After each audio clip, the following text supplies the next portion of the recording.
A paz do Senhor a todos. Estamos retornando para darmos continuidade à leitura da Bíblia em ordem cronológica.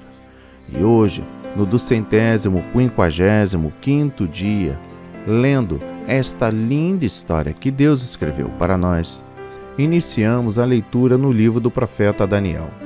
Iniciamos a leitura no capítulo 1, 2 e 3.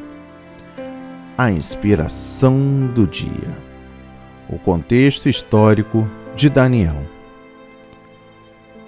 O sonho profético de Nabucodonosor e a sua interpretação por Daniel. E a imagem de ouro e a fornalha de fogo ardente.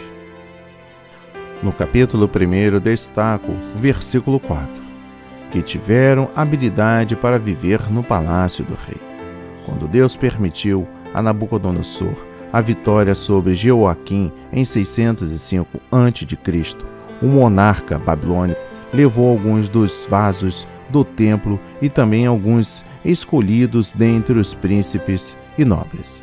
Depois da destruição de Nínive, 7 anos antes, o Império Babilônico começou a crescer tão rapidamente que não dispunha de números suficientes de babilônios cultos para a cúpula governamental. Por isso, Nabucodonosor levou para a Babilônia jovens saudáveis, de boa aparência e de alto nível cultural, a fim de ensinar-lhes a cultura e a língua dos caldeus, isto é, babilônios, e assim torná-los úteis no serviço real. Entre eles estavam Daniel e seus 3 amigos. No versículo 7 destaco: o chefe dos eunucos lhes pôs outros nomes. Para Daniel e seus amigos ingressarem no serviço do rei, precisavam ter a cidadania babilônica, que lhes foi concedida com seus nomes babilônicos. Ao jovem príncipe Daniel, Deus é meu juiz, deram o nome de Beltesassar. Bel, Deus principal da Babilônia, projeta sua vida. Ananias, o Senhor é gracioso, chamaram de Sadraque, servo de Acu, isto é, o Deus da lua. A Misael, quem é igual a Deus, chamaram de Massaque, a sombra do príncipe, ou quem é este?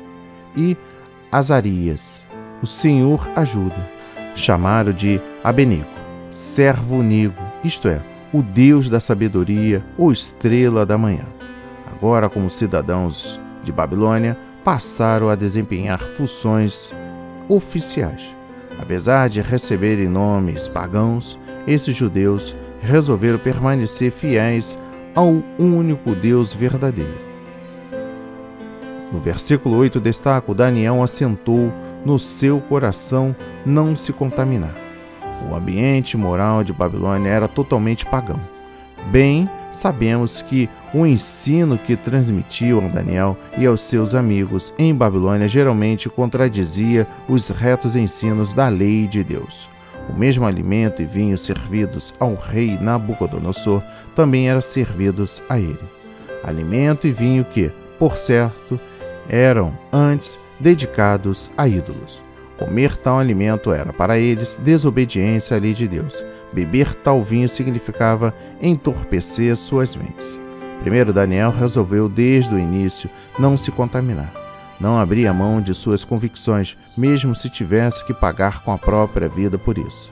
Note-se que Daniel não tinha agora a presença dos seus pais para orientá-lo nas suas decisões, mas seu amor a Deus e a sua lei achavam-se de tal modo arraigados nele desde a infância, que ele somente desejava servir ao Senhor de todo o coração. Segundo, aqueles que resolvem permanecer fiéis a Deus, enfrentando a tentação, receberão forças para permanecerem firmes por amor ao Senhor. Por outro lado, aqueles que antes não tomam a decisão de permanecer fiéis a Deus e a sua palavra, terão dificuldade para resistir ao pecado ou evitar conformar-se com os caminhos no mundo. No versículo 12 destaco: experimenta os teus servos 10 dias. Daniel e seus amigos eram alvo da atenção especial do rei, que poderia irar-se com o funcionário da corte se este atendesse o pedido de Daniel. Daí a recusa do funcionário. Daniel não discutiu. Pelo contrário, com graça e dignidade, foi ter com o despenseiro que servia a comida e lhe propôs uma dieta experimental de 10 dias.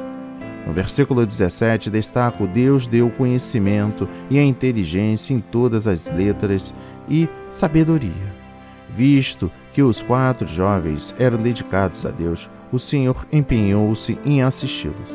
Se o crente se esforça para ser fiel a Deus em tudo, pode ficar certo de que Deus será com ele e lhe dará a ajuda e a graça necessária para que ele execute a sua vontade. No versículo 20 destaco: em toda a matéria de sabedoria, o rei os achou 10 vezes mais doutos do que todos. No exame final, Daniel e seus amigos estavam saudáveis e confiantes diante do rei.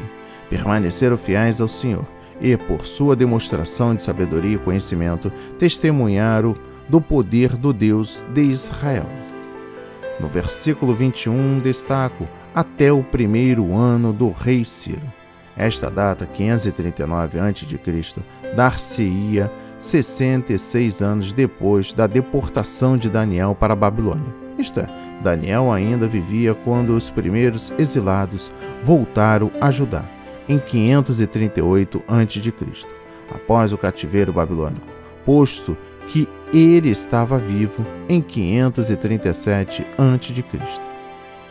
No capítulo 2 destaca o versículo 1. Teve Nabucodonosor uns sonhos.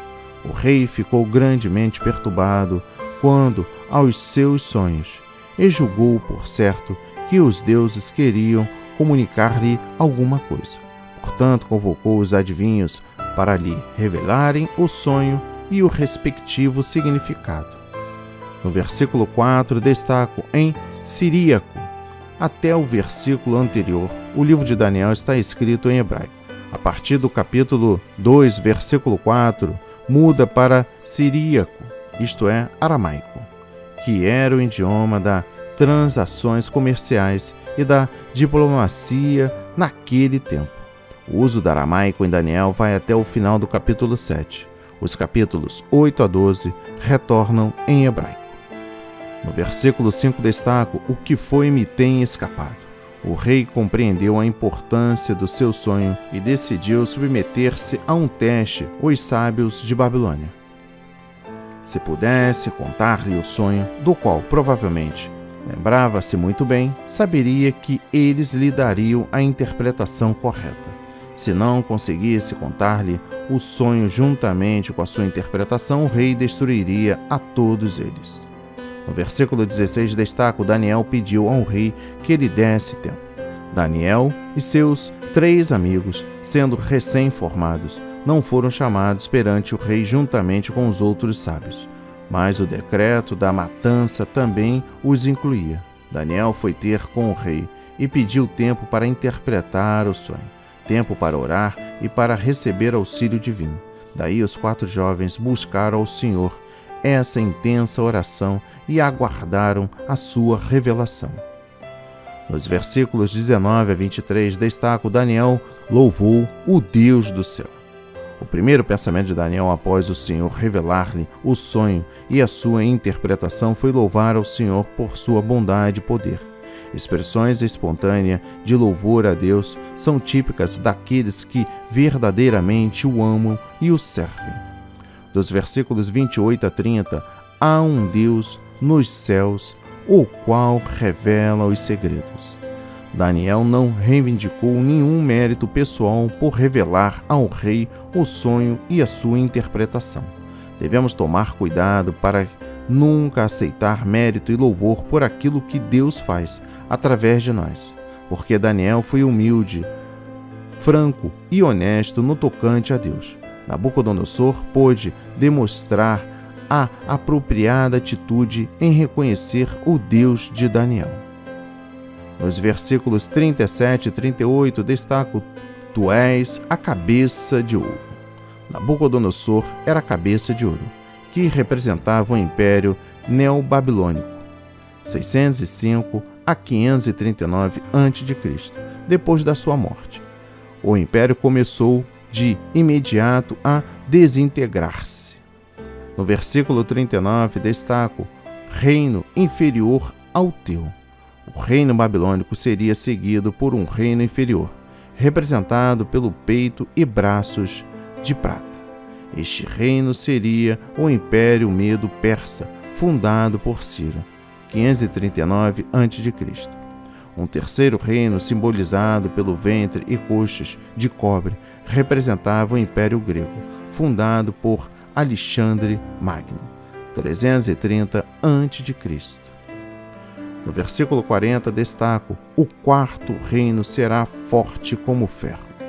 O reino de ferro representa o Império Romano, que teve seu início cerca de 67 a.C.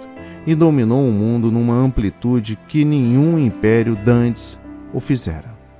Dos versículos 41 a 43 destaco: ferro e barro forte, frágil.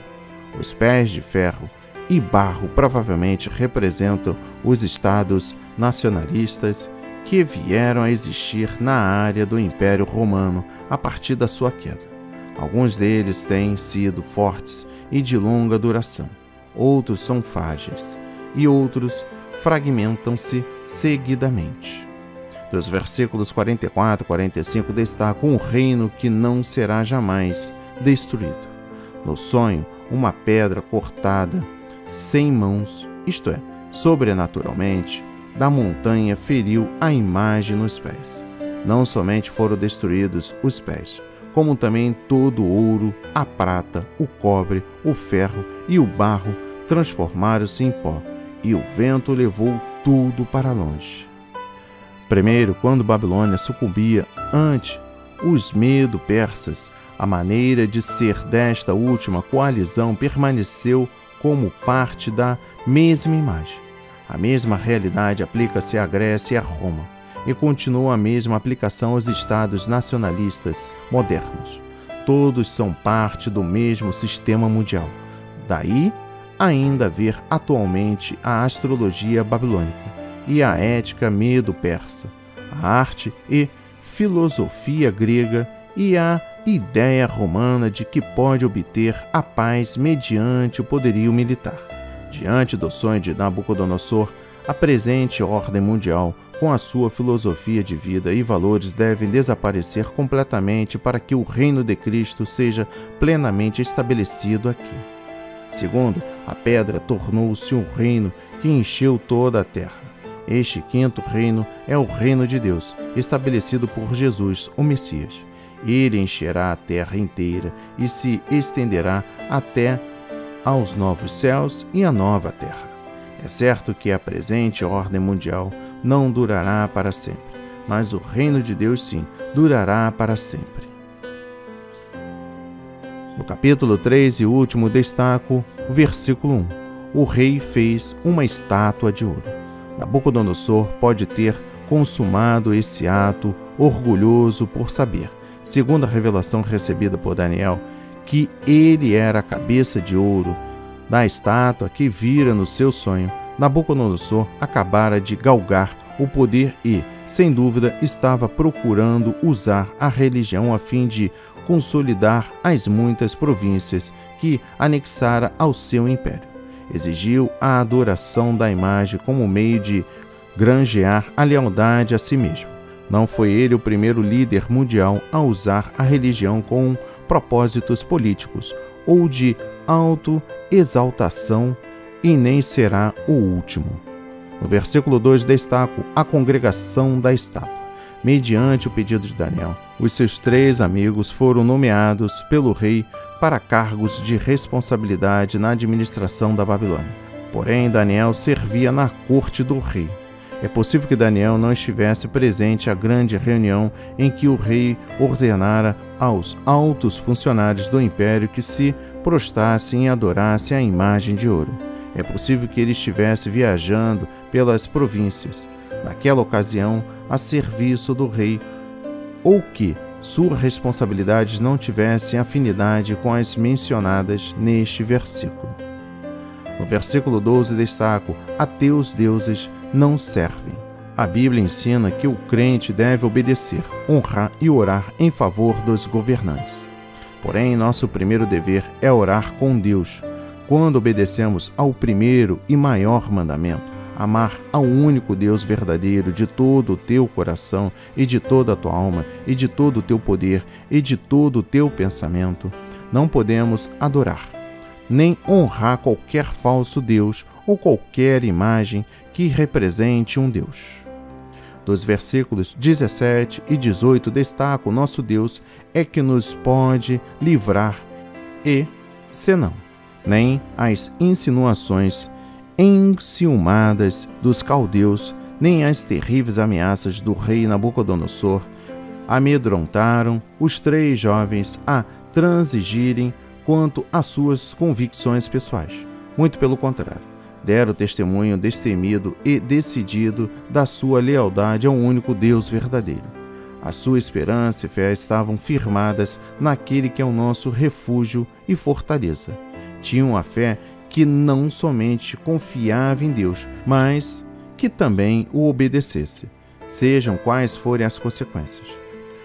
Assim como muitos dos grandes santos da Bíblia, os 3 amigos de Daniel foram grandemente provados quanto à sua fé. Dos versículos 24 e 25, destaco: e os aspectos do quarto é semelhante ao Filho de Deus. O quarto homem pode ter sido um anjo ou uma manifestação pré-encarnada de Cristo para proteger os 3 amigos de Daniel e para estar com eles num momento de grande provação. Note-se que o significado dos nomes hebraicos dos 3 jovens correspondem ao livramento que Deus lhe deu. O Senhor é gracioso, Ananias, e o Senhor ajuda, Azarias. O aspecto do quarto homem no fogo era um semelhante a Deus. E por fim o versículo 30, Sadraque, Mesaque e Abednego. Estes 3 homens que permaneceram fiéis a Deus, mesmo a custo de suas vidas, servem de recriminação contra o liberalismo moral e espiritual dos que se aproveitam das influências e costumes da atualidade como desculpa a sua conduta mundana. Deus não aceita o raciocínio de que podemos fazer algo simplesmente porque todos fazem o mesmo. Devemos pedir decididamente a Deus que ponha uma determinação firme em nosso coração de sermos fiéis a Ele e a Sua palavra, malgrado as consequências. Que a palavra de hoje toque o seu coração, transforme a sua vida para a honra e a glória do Senhor. Leia a Bíblia diariamente, pois este é o verdadeiro canal em que se aprende, conhece a verdade e ouve a voz de Deus. Amém e graças a Deus.